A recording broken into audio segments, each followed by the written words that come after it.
Hello mga Dolors! Dolor June ulit. Nandito tayo para ipakita ang ating hoop buns. Para saan ba ang ating hoop buns? Ito yung ating buns na pwedeng gamitin para i-tone ang ating mga arms. Kagandahan dito, meron siyang 5 stages na pwede mong gamitin sa pag-workout.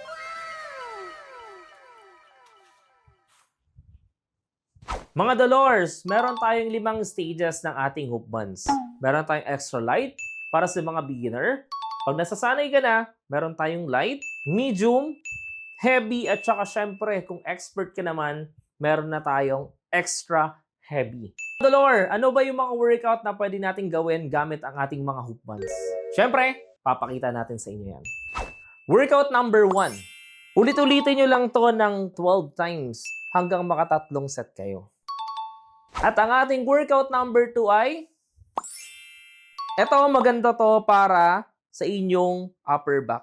Paulit-ulit mo lang siyang gawin, 12 times, at syempre, 3 set pa rin.